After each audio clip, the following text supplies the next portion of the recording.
So, on the topic of LGBTQ, LGBT people. LGBT, like, I'm sorry. So, I saw one thing where ChatGPT just came out, and one guy came on Twitter and wrote it as chat GBT. so he put BITI. So I said, that is the most Yoruba thing I've seen in my entire life. So it's like to the topic of like the LGBT community. It's like I have no thing against them. Funny enough, I have friends, I have like schoolmates, I have people that are probably part of the community and everything. But it's like my own thing is like, do you, and you don't have to be vocal about doing you. You don't have to put it in my face that like you're not straight. Because straight people are not putting it in your face that they're straight. Like they're really just going about their life.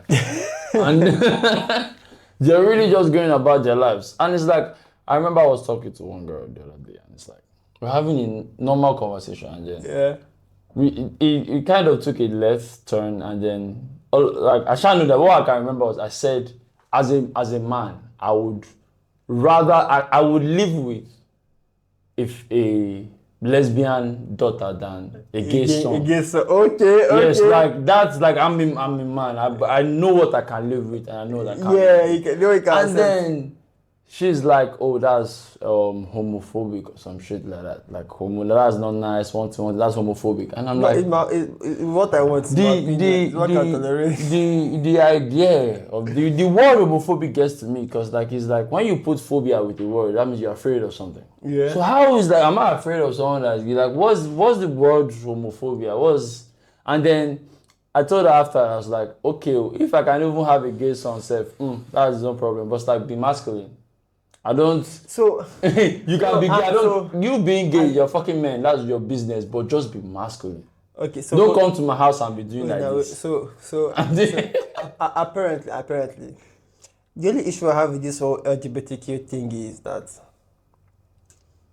two things. The only two problems I have is, have you heard that?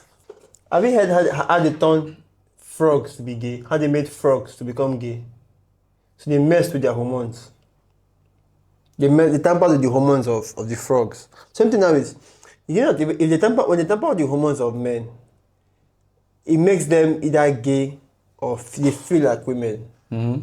So now you may say, but now if you look at the amount of things that a man has to avoid, if he wants to keep his hormones right, you know that something is not right around the world. Mm-hmm. From the food we eat, there's something called phthalates. Mm-hmm. Phthalates is involved in plastics, is involved in perfumes, is involved in foam, mattresses. So everywhere we go, we cannot avoid phthalates. Mm-hmm. And those things are slowly destroying the male hormone, testosterone, and it's promoting estrogen, female hormones. Noodles, guys, the amount of food you eat, like you cannot dodge it. So what I'm going to is that one, that is one. Two is the amount of is the content. So what we consume through our eyes and our ears, in our mouth, it's just making everything worse. So now, if you notice, for like when we were small, they were trying to inject gay LGBTQ content into our things gradually, and they made these gay people and all of that cool to watch. Mm-hmm. So I didn't have a problem with it because, like I said, they made it cool for me to watch. It became a problem when they tried to force it down our throats. Mm-hmm. Like almost anything on Netflix now has a gay character. That's one. So it's the way they made it legal. Like all the movies and cartoons I was watching, somehow they just found a way to inject something there that is gay. My own problem is now is like now is if like so I heard something that so Disney wants to make about half their characters LGBTQ. I want to ask, is that not to make their old characters LGBTQ or not to introduce new characters that they can come up with stories that because I don't know what Hulk is going to be. I don't know. Hulk is not a Disney character. Hulk Marvel. is DC. Hulk is Marvel. I thought you said Disney. Disney. Is Disney under Marvel? I think they bought Marvel. Mad. They bought Marvel Studios. I don't know. I really don't know what they meant, but just imagine if to tap out the Avengers. Hulk, So Thor, Loki probably. do you watch the new Thor? But the one where he was Why fat. does the female? Yeah, why does the female? If female was holding the hammer or something, and I'm like, Yeah. also there's this push for women to become superheroes. Now, I'm not against it, but I think they are trying to program women, some young women, to have that savior mentality and all. I'm like, it's not bad if women can have it. Not a bad But, idea. well, I don't know, but if a building is burning, I'm sorry, and women pull up in that fire truck and look at them down the road like this and say, like, these are only women, like 12 women. I was like, you know what? Cook. We're cooked. We're toast. Barbecue. But as well start seasoning yourself. I said, and that's one too. And then I have this idea that, I'm sorry, I don't think women are natural. I don't think it's feminine to be a savior. How do I put it is? Okay, so somebody explained to me what masculinity is. So people just see masculinity as one aggressive, angry-looking person and all of that. But they forget that masculinity is also part of things that make the society normal. So, for example, it says that they're in a hotel, the fire alarm tripped off, but they were able to use the fire extinguisher to knock it off. But within a very short period of time, the firefighters were there, and they stood there for about an hour. For like 30 minutes to an hour. And then when they were going, they were like, why do you stay here when the fire was put off on you before you came? He said because they had to ensure that they had to stay there and make sure that nothing else happens. So the point is that those guys were there and they were ready regardless. Dedicated to what they... Dedicated to that mentality of if anything happens, we should be on ground and should be ready to tackle jump in. So it's like, that's one. So they'll have soldiers who literally leave their families to make sure that everyone sleeps safe at night. Like I remember when I was coming back and I woke up early, I slept late, I woke up early, and I see the amount of guns walking in the compound. And I'm like, these guys have families at home. But yet they still protect people. They protect people like they are here protecting us. Yeah. And like I discovered that it's very, very ungrateful to say. Okay, so I think I'm digressed. It is this idea of not to push this hero idea on women, but I'm sorry, most women that we know, they think only of themselves and their kids. So it's like, and that's a feminine thing to do. I try to brainwash them. These things and our generation is just sometimes I'm like, why did I even just grow up in like my father's generation? Because like it was easier times, it was simpler times, it was.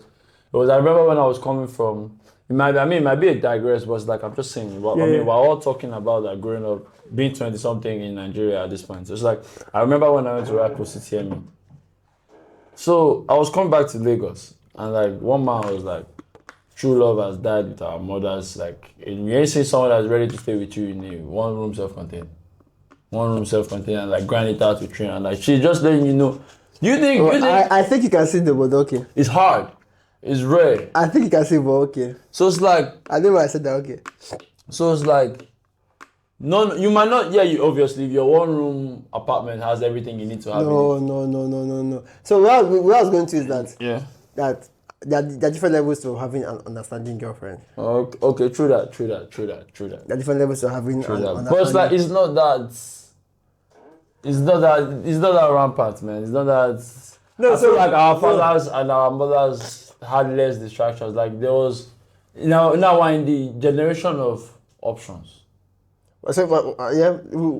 We're in the generation of options. That's why when you talk to all these women, about how our mothers, they will tell you they didn't have choice, they didn't have options. So it's like so it's a real thing because I have male friends who say things like life is more difficult for them than it was for their dad, and I say things like that's because when your dad was your age, he was focused. When your dad was your age, probably maybe 25, 24, he probably bought the car because one is the fact that he was focused. He knew what he had to do to get what he wanted. So, and on two, at that age, at that period, yes, we had money flooding in. So back then there was money flooding and there was a lack of talent. So what happened? If you had a WAEC certificate, you could work in a bank. Like for real, like That's why some people say believe banking jobs are profitable. I mean, like in today's age, forgetting that the banking job is different from a cashier job. It's Two different several things. occupations. So now is we have a lot of options, and to be very honest, I think I've been focused. I've been also been heavily distracted in terms of business models to adopt. On the other hand, is the women want something deep down, but they go for the other because they feel like at this moment this is the best option I can pick. Then I think women do what is called monkey branching, right? They hold on to one guy, and then they will just wait for a better guy to come along. Options. And they quickly swing. I was like, you may not see it as a problem, but by the time you're like 30, 40, and you didn't catch the right guy you wanted to catch, I'm like, I'm sorry, please don't blame the society. Don't blame the society. I don't blame the men. This idea of, marriage is like this because the men don't want to step up their game. And I'm like, One guy said something, I was watching something on Instagram, like most marriages or most divorces are not even initiated by men. Men actually want to stay in marriages, but women, it's like they have options. So 70 or more, there will be the higher percentage of like divorces were most likely initiated by women. It's like, I mean. So what's this conversation here? A woman was giving advice to other women, and she says, woman, if your husband raises his hand to touch you, leave him immediately. Now, first is first. I will not say, now I want to be very polite and what she says. First is first. I'm going somewhere. Women know what, sometimes they know what to do to trigger the man. But let me assume that they are innocent and the man did not do anything. She didn't do anything. The man just has a very funny character. The man is an insecure man. So, but this is my response. So I said, guys, if a woman does something that wants to make you raise your hand to slap her, leave her alone.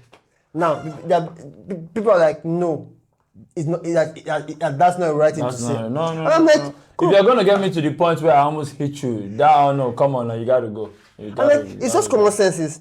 If I hit you, or if I raise my hand to hit you, you can walk away. But if you do something that makes me want to raise my hand to hit you, and I should be able to walk away. I'm like, it's like, you know, the funny thing is that like I've actually had a story like that because it's like I have a friend that had a girlfriend that's like very, I won't say aggressive, but she has this energy. It's like, so I think one time we were having an argument, and like obviously she has triggered this guy so many times. She triggered him to the point where he threw his phone on the wall.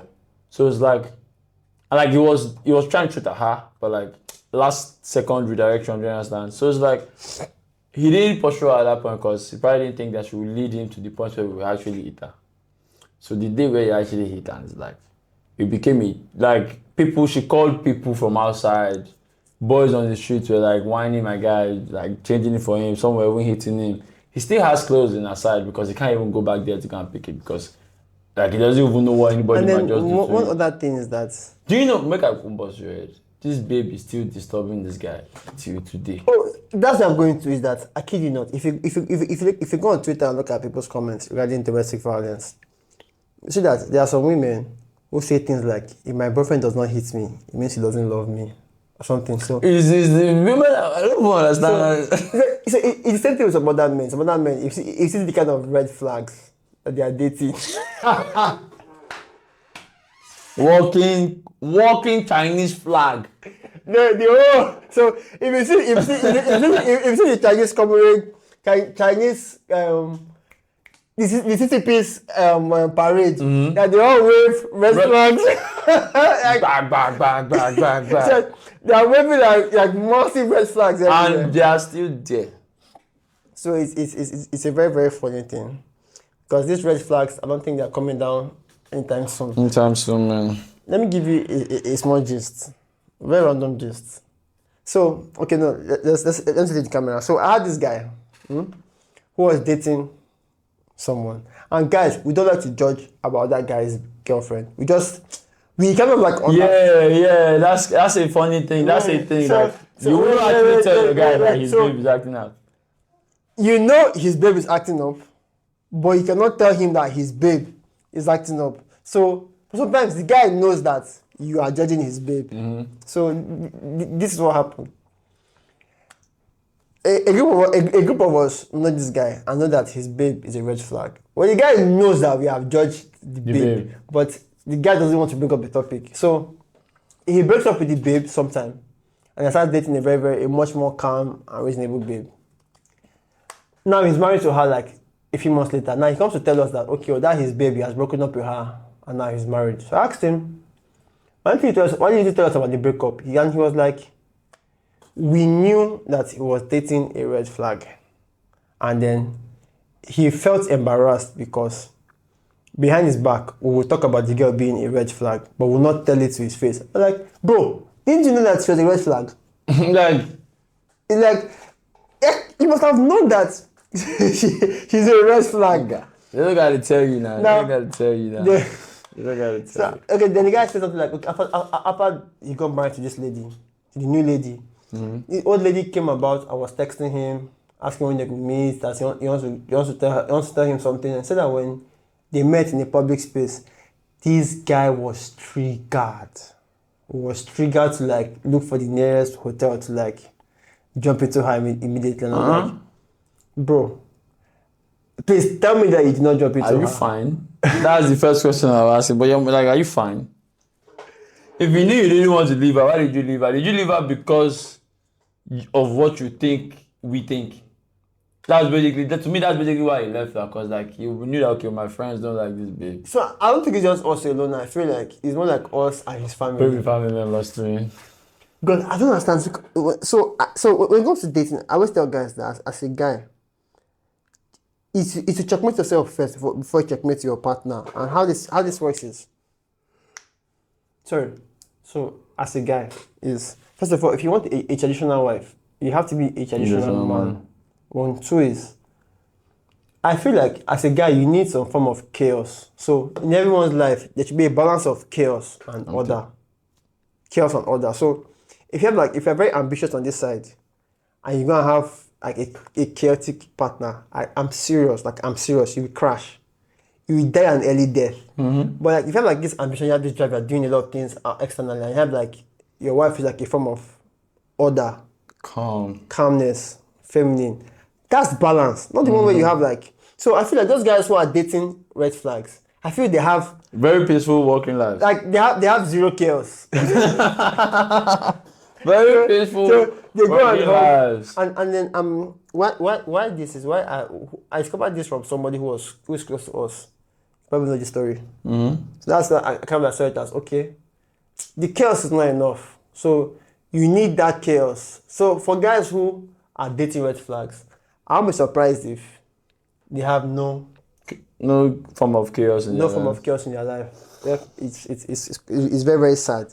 It's very, very sad. Because like I can't even imagine, like, let's take it back to like the traditional days where like men used to go to farms and shit. Like I can't even imagine having like going to go and spend 8 hours tilling the fucking soil. No, it was not 8 hours though. Bro, I know they did it for hours. I know they did it. What? So it was that they were focused. Now I think as time grew, options grew. So back in the days, people started proportioning the hours they even used to do. They wake up early. That's all they knew. Like when you're back, for example, like when you're back from the farm, our dad, did Popsy go to the farm? Yeah, Popsy worked on farms now. Yeah, so Popsy worked with farms with our granddad. With our granddad. So when we went to the farm, they spent like maybe like 6 a.m. to maybe about 6 p.m. Now, when you are done, you bring it back to the house. It's either the women could maybe be cooking or peeling. Maybe they bring cassava.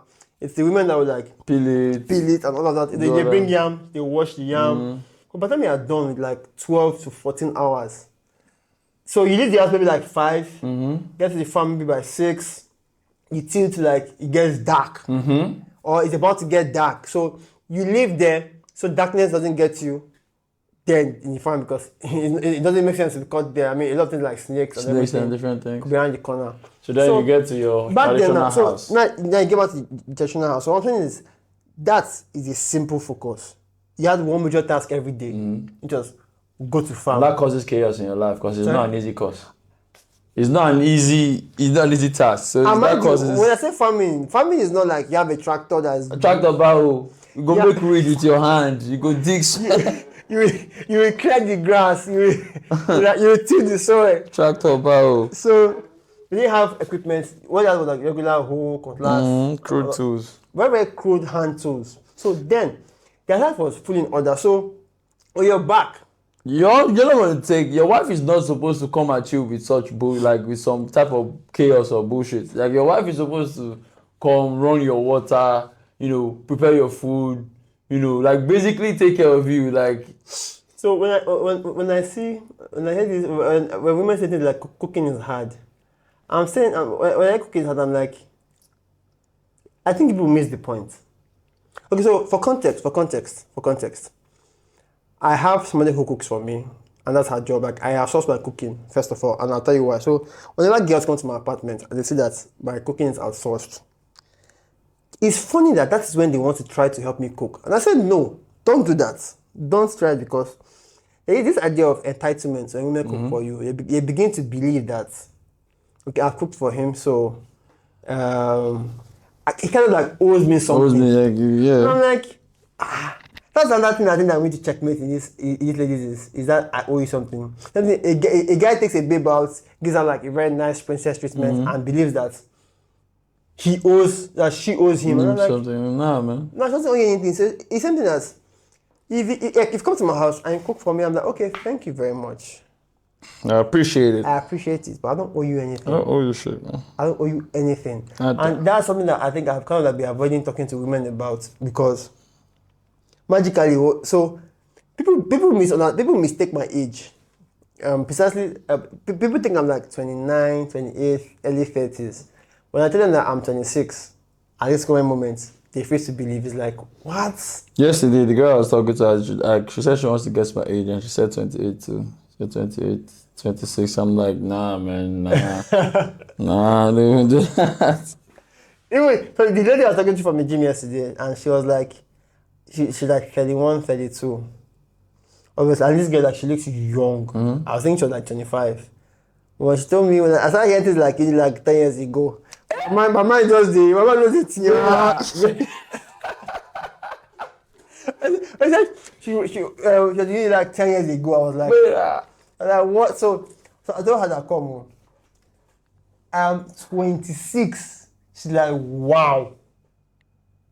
So okay, so we digress a little bit. Is that our girls are very entitled. A lot of them, I won't say a lot of them are very entitled. Now, I've met a whole lot of wife materials, but I cannot believe that. Yep. I'm not in that stage. I'm not in that, yeah. I'm not in that phase to date them or to get married to them. So there's no point right now. I'm fair about that. If I'm a husband material, like it, not like a bullshit husband material, like I'm like a the legit full package. I'm like a full package.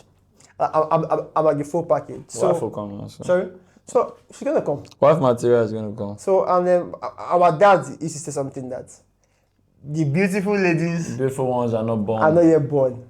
And what it basically meant was that the girls you're seeing now, trust me, are not as beautiful as the ones you're going to see when you are him. Yes, you won't be as beautiful as ladies that you will meet when you are ready to settle down. And it's a very deep, very, very deep thing. So please, we'll take a break.